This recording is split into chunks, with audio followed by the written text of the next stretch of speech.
শীতের প্রথম পিঠা বানাইতেছি এখন আজকে। এখানে খাঁটি গুড় আছে আর এইদিকে নারকেলটা বসাই দিলাম। তো ফুল রেসিপিটা আর দেখাবো না, পিঠা বানানোর পরে একটু দেখাবে, কারণ আমার ইউটিউবে ফেসবুকে এরকম পিঠা বানানোর অনেক ভিডিও আছে।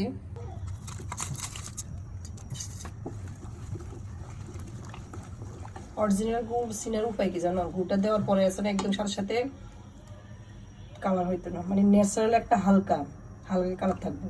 আর অন্য গুড় দিলে একদম টকটকে লাল হয়ে যেত, হালকা, এটাই ভালো, ন্যাচারাল একটা কালার।